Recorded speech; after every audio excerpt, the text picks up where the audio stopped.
manage pests. Wildlife Control Consultant, LLC, Pest Geek Podcast, Living the Wildlife Podcast, Stephen M. Vantassel, or their or his affiliates are not responsible for followers' use of the information provided here. Hi everyone, Stephen Vantassel here, Wildlife Control Consultant, bringing you another episode of Living the Wildlife in the podcast, Pest Geek Podcast family of shows. Well, let me get that out straight here. Glad to have you on board here. Hope you've been enjoying your week. And of course, I'm recording on the weekend of Labor Day, so it's Friday evening for me. So I'm trying to get a recording out here because I'm going to be going away here pretty quick. Do take a few moments, if you would, to subscribe to the channel, ring the bell, make sure you're subscribed so that you get updates on the podcast. So if you're visiting us from one of the video channels, I post my videos, of course, on Rumble. So if you want to go over to Rumble, you can certainly visit them there. And I believe Franklin posts our videos up both on the Pest Geek Podcast website. I visited there today, just checking things out to find my latest publication, and it's certainly the podcast version is there. I didn't see the video, but maybe I didn't look hard enough for it, but I do think he posts it up on YouTube, so you can certainly check us out there. If you're looking for video, you can always visit me, of course, at my Rumble. That you can just look it up under Wildlife Control Consultant. That's also how you can reach me on the basis of email. You can reach me at wildlifecontrolconsultant@gmail.com, wildlifecontrolconsultant@gmail.com. Of course, you can also visit me at my website, wildlifecontrolconsultant.com. And so remember, there's no S on the end of consultant, just a .com there. Before I get into what I wanted to talk about today, I do want to take a few moments and talk a little bit about sometimes when I'm getting questions from the field. I do appreciate your questions, but I want to make sure everyone's clear on the issue of when I say you can certainly ask questions, I'm looking for questions that can be useful for a show. So if you're doing that, love it. Happy to do that because that gives me ideas for the show, for things that people are interested in. But if you're contacting me for personalized consultation, I will charge for that. I have to pay for my liability insurance. For me, I have errors and omissions insurance. You don't want to definitely broadcast it around, but I have bills as well. And this podcast, of course, is done at no cost to the public. I'm not making money on the basis of advertisers, generally speaking, although I would welcome them. Those who would like to advertise in the podcast, just reach out to me at my email. But so when you're contacting me and you're wanting to quote unquote talk about your business, I'm happy to do that. But I do charge for that particular service. And so then there's a 1 hour minimum. Of course, if you're not looking to pay, you can certainly do some research. There's not many Vantassels in the world. You can certainly visit academia.com, and you can go to academia.edu, which is a place where I post the vast majority of my articles, and there is, I think, probably close to 200, perhaps, just thinking off the head, maybe 150. All that, of course, is freely available for you to download. It just requires you want to save money. You need to do a little bit of reading and some research. Of course, I have publications. I have the Wildlife Removal Handbook. I have the Wildlife Damage Inspection Handbook. I have Phil Nichols's book. I also have another book that I've reprinted on vertebrate pest control questions and and then also being kind to wildlife pests. So I have a fair amount, and of course my feral cat publication. So I have a wide amount of material at either no cost or minimal cost, because my most expensive book is the Wildlife Damage Inspection book, and that's about $75 post-paid, but also that's a full color publication, and it's quite large. A lot of research involved in that. That is my most technical publication. All the others are like $25 or less. So I don't know how much cheaper we can get it. And actually, If you're getting some as ebooks, it goes down even below that. I think I sell the Frischman book for, I think, $12.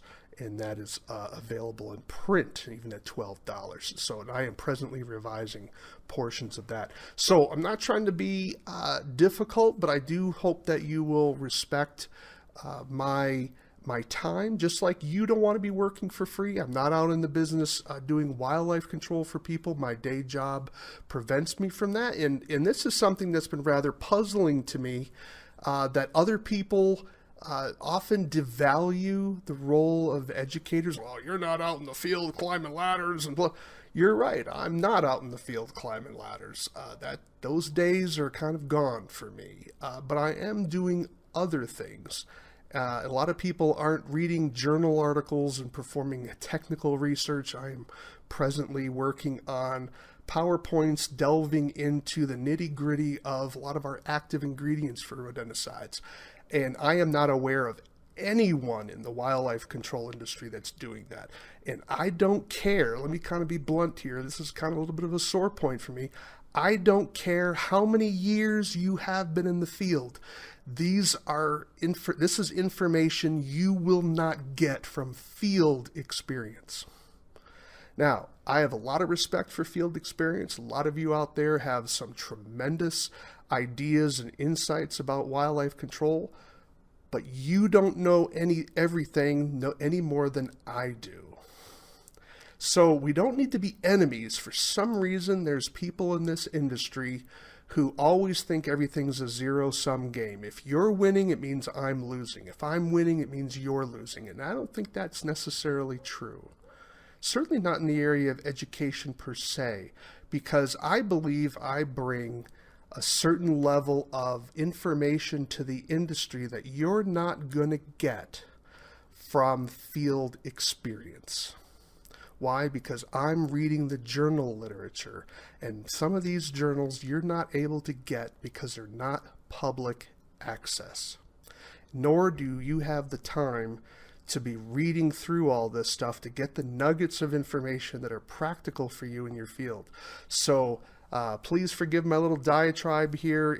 But it is sometimes discouraging, when people are asking for your advice, and again, that's very honoring, and I appreciate that.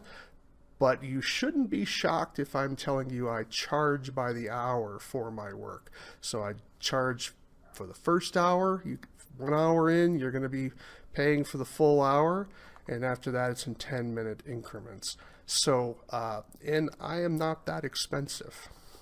And so, but you can certainly read the literature I have out there. A lot of it is available for free, or no additional cost, I could say, because some of that was done under taxpayer funding. But Google my name, Stephen M. Vantassel. I'm not aware of anyone else who has my name. And again, Stephen is spelled Stephen, M for Mark, and then Vantassel, V as in Victor, Antassel, all one word, small t, and you will get a wealth of information at no additional charge. And then, of course, I haven't even mentioned the fact the podcast, which has been going on for 4 years now, I'm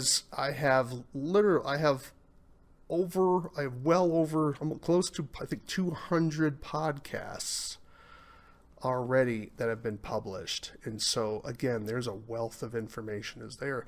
You just have to do a little bit of work. If you don't want to pay me, that's fine. It depends on how expensive your time is.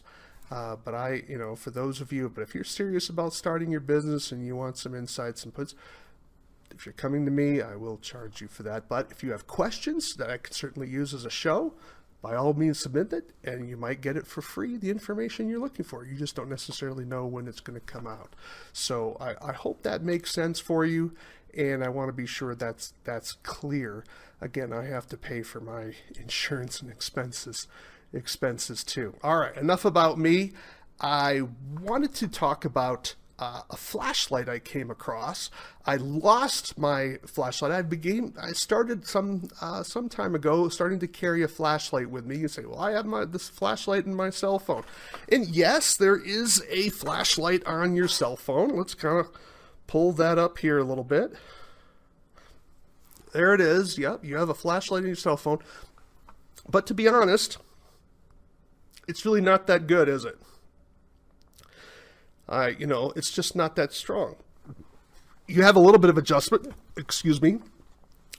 with it, but compare it with this, right? There we go. They're doing the full white out there.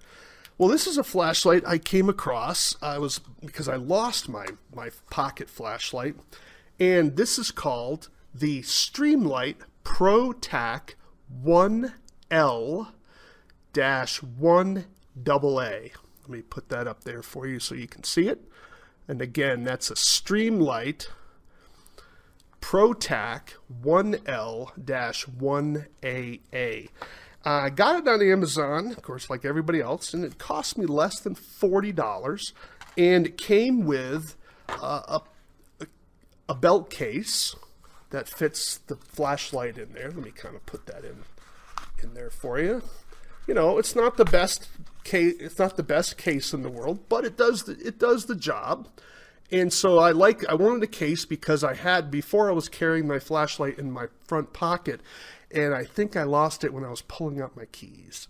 And so I wanted to try to prevent that. So now I strap it on my belt. I kind of pack kind of heavy right next to my Leatherman. And it is really neat. You say, well, Stephen, what's the big deal about this particular flashlight? There's nothing spectacular about it. It's up to 350 lumens, which is about 350 candles. And that is when you're using there's a special battery called a CR123A. Let me kind of pull that out for you to show you what that looks like. It's kind of an odd looking battery, and you can see that there. Hope you can pull that up. It's just one of those little short fat batteries. CR123A. CR123A. Now, just to compare it with a AA, you can see the difference there. Maybe if I hold it up like this, you can see the difference. There's a AA, there's the CR123A. Now, these can be a little pricey, but they last long. And I had one individual say that the advantage of the CR123A was that they hold up better in cold weather. Of course, I'm in Montana, so cold weather is an issue. Now, I am not using the flashlight every day. So take that to heart when I talk about this particular flashlight. I'm not using it every day. So for me, I just want a good battery that's going to shine bright when I need it, and it's going to last a while. In other words, I don't have to worry about replacing it because I'm not going to be checking it regularly. Those of you that are using a flashlight like this every single day, you may want to be thinking about a rechargeable system. But I would hope you'd have a larger flashlight. Let me grab one over here. You may want to grab something like this, which is certainly going to be rechargeable and has a few more features, like you can narrow down the beam. So I can make it wide or I can make it narrow. There we go. You can see it wide there, and then narrow. And it's not showing up on the screen, but trust me, here you have wide, narrow. See how that went? Wide, narrow. Well, this particular flashlight, the Streamlight, doesn't do that. So that's one disadvantage of this particular flashlight, is you don't have that kind of granularity and control over the amount of the sweep of the flashlight, right? So it just comes out at one fixed width, and of course the farther away, the more it spreads out. So that is a problem. But for me, this is more of something in an emergency if I need it. One of the things you want to think about, you always want to carry two sources of light when you're going into a crawl space. Now, for many of you, that's going to be maybe your regular light, and then you may be thinking, I have my cell phone with me. Okay, but your cell phone really isn't the best light, so I would suggest you have something like this.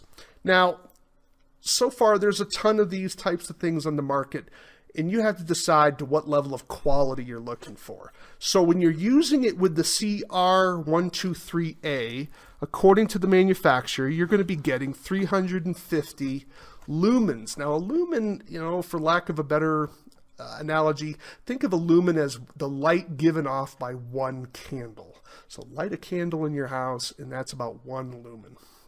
So think of it as 350 candles, and then it's being directed.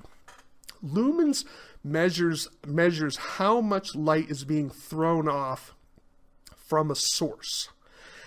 Now, understand that in our industry, we don't really care how much light's being thrown off. We want to know how much light is getting to the object we're trying to see. That's more important, because if so much of it's being dispersed, it becomes irrelevant. However, there's a lot of fluctuation that can occur with how to evaluate how much light gets to the source. So the industry standard now is sort of lumens. It used to be candle power, but now it's lumens. And so generally speaking, the more lumens you have, the more light you're going to be getting. Well, certainly you're going to be getting more light from the source, but it may not be necessarily going where you want it. That's a function of the mirror of the flashlight, right? And how good the lens is on the flashlight. You can see with this particular flashlight, you may not be able to see it, but it has a rather large bulb on it, and so sometimes they will have glass that's sort of concave in certain ways, trying to focus the beam, and so that is where it can concentrate the light to where you want it. So sometimes a flashlight with a lower lumens actually appears brighter to you because the lumens are being used and thrown more efficiently at an object, as opposed to just simply being dispersed all over the place. Does that sort of make sense? Think of the difference between the light of a candle, because the light of a candle is lighting up a room 360 degrees, but you may not, but it's very dim when you're trying to see something. But if you could put a mirror on that and then concentrate that light, now that one candle is throwing the light in one direction, and that one spot is going to be a whole lot brighter than the area behind it. And so that's another function of flashlights. So when we're thinking about flashlights as well, you also want to think about its durability. But before I get to that, let's talk about some other aspects of this particular Streamlight camera. So I told you that the battery that I was using was the I didn't lose it, was the CR123A, this little fat thing here, okay? Now that will give you the most lumens because it's a more powerful, concentrated battery power. But the thing I enjoyed about this particular flashlight is it can actually use a AA. That is so cool. I could drop a AA in there, push this in, and it will use a AA. Voila. Now, you're not going to get as much brightness out of it because the AA is not as powerful of a battery as a CR123A. So that was kind of news to me. And according to this chart, it says that when you're using an alkaline, a AA alkaline battery, you're going to get 150 lumens. And it'll run for 1 hour, 20 minutes at high, and 7 hours and 30 minutes at low. Now, I haven't noticed a low setting on here, so I may not be using this completely as well. But it says you can get 1 hour and 20 minutes on high. So let's assume you get an hour and 20 minutes of light off of a AA alkaline battery. Now, if you use a AA lithium battery, you will get 150 lumens, but it will run for 4 hours and 15 minutes. So as a rule of thumb, you want to kind of get the lithium. I'm a big fan of the Ever-Ready lithium. Those have been recommended to me, and when I did a little bit of research on the battery, it's the silver ones you can get. Those are pretty pretty neat. I try to use those in any trail cameras that I have, and those are pretty. They hold up really, really well. They're a little bit more expensive, but they really are worth the extra price for the Ever-Ready Alkaline. And of course, you can always, for this particular flashlight, just get the CR123As. But if you're in a pinch, and let's say this ran out, you can go to the local store, get yourself some AA batteries, and voila, it'll use a AA battery or it'll use a CR123A, which is pretty neat. Now, what are some other benefits of this particular flashlight? Pretty durable. It's made out of a sort of aluminum anodine painted surface on it. It has a little clip there. You may be able to put it on your visor if you would like, or slide it in there, or I just use it in the pouch and then just shine it as I need it. Has a little button in the back here. It has a little bit of grooving here at the top, so could it be used for self-defense? Yeah, but I can't really say that it's the best design for self-defense. You may say, Stephen, why are we talking self-defense? Well, the reason is because a lot of you, I'm sure, are working alone. Now, whether you're carrying a firearm with you or not, that has its own risks and problems.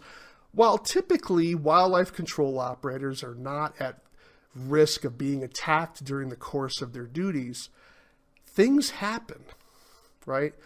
You always wonder, do people know where you are? Some of you are going out to remote locations, and do people know where to find you? How do you know something won't happen? So I'm not trying to make you paranoid. I'm just trying to think that, there's evil people everywhere, and sometimes it's nice to have something that can be a little bit of a weapon without looking like a weapon. So, you could certainly hold it like this, put your thumb behind it, and it gives you the ability to strike so you're not breaking your knuckles. A lot of people, well, I'm going to punch them. Well, a lot of times you'll break your hand if you're not punching properly, breaking fingers, and of course you're hitting people in the mouth.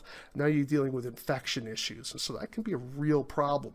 But by having a good grip on your flashlight, you can sort of smash here. I would just like to have these edges here a little bit taller to be a little bit more protective of the lens.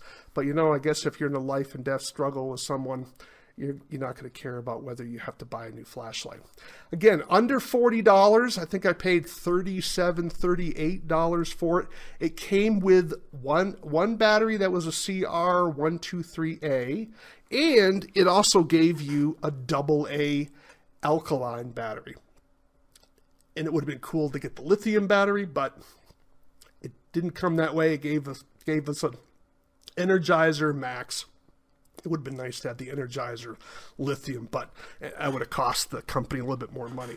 I think it's pretty well made, pretty durable, and of course, it came with a pouch as well. And Streamlight, quality company. I haven't had a lot of experience with their flashlights, but this certainly... I'm certainly happy with this particular purchase, and I'll probably talk about some other flashlights because I bought some other ones as well. You may say, well, Stephen, should I buy a rechargeable one? Yeah, I think if you're using a flashlight, maybe a more of a handheld that you're going to be having all the time, it's probably worth your while to have one charging, because you're going to be using it every day and you're going to get in the habit of charging the thing up. For me, I just don't use the flashlight. I'm not in the field like a lot of you guys, dealing with clients on a regular basis, going door to door, working with your clients. And so I don't need that. For me, I wanted a flashlight I could use in a pinch. I kind of like to have an everyday carry notion. So I usually carry my Leatherman, and now I have a flashlight. I don't have something that makes fire per se, but that's probably something else I want to add. Because here in Montana, you can be, the weather can change pretty quickly, and we can go to some pretty remote places, and, things happen. I've never been scared when I was driving along in terms of my life as much as I was here and driving in certain portions of Montana. Now, some of you, that's not going to be an issue because you're in heavily urbanized areas and you have beautiful cell coverage and what have you. But, it's not always a bad idea when you're in the middle of an attic to have a third light. You have your regular light, regular flashlight you may be using. You have your cell phone, and now you have something else strapped to you all the time. And it can be really handy in a pinch because the last thing you want is to have no light when you're stuck in the far end of an attic. And then you're like, all right, now I have to sort of feel my way through everything. Not a good place to be. You don't want to be doing that. So Streamlight Protac 1L-1AA. Pretty neat. 350 lumens when you're using the CR123A. Pretty durable, I believe. Throws a pretty good light. Tiny, portable, has a pouch. Put it on your belt. Maybe something that you want to check now. If not this, then it may be worth your while to get something similar to it just to have it along. It may be a game changer for you in some situations. Like, you never know what you need until you don't have it. So maybe something you think about. Just a note, I don't make any money on this particular product, whether you purchase it or not. I'm not being sponsored by this. This is something I purchased for myself and thought it would be interesting to talk about flashlights. I'm always in the search for the ultimate flashlight. This isn't ultimate flashlight, but I'm pretty impressed with it. I would give it a grade of probably a B+. And for, in terms of its value, probably give it an A- for value. I think it's pretty good, and I'm looking forward for it being part of my everyday carry. Well, I'm Stephen Vantassel. You've been listening to Living the Wildlife as part of the Pest Geek podcast family. Definitely drop me a line if you have comments, questions. Love to hear from you. You can reach me at wildlifecontrolconsultant@gmail.com. wildlifecontrolconsultant@gmail.com.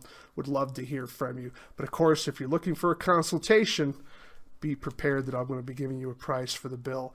But I would be happy to talk to you about your business plans and things of this nature. And probably if you need research done that's specific for you, I'd be happy to do all that as well. Because I can do freelance writing.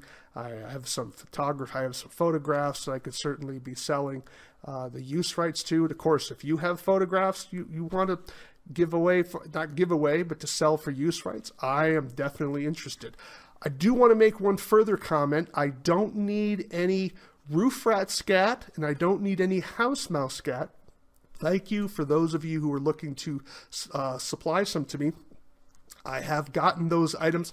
I am still in need of Norway scat. I do need Norway rat scat, and I don't have that yet. What am I willing to pay for it? I'm willing to pay for $20. I would like to have at least 20 individual scat items or more. It doesn't matter to me whether those have been have rodenticide residue in it or not, but I do need to make sure it's confirmed Norway scat. I'd like to have at least 20. I pay $20 for it, plus your shipping as well. So I would do that. I would pay you for that through PayPal. So if you have that, drop me a line, wildlifecontrolconsultant@gmail.com. If you know of a topic you'd like to have covered, let me know. If you'd like to be interviewed for the show, definitely reach out for that. Okay, that's pretty much it for me this week. I hope you've had a great Labor Day weekend with your family, and maybe you were out continuing to make money before the snow flies for those of you in the northern tier. But you've been listening to Living the Wildlife. Why do we call it Living the Wildlife? Well, we want you to live the wildlife, not be the wildlife. Take care, everyone.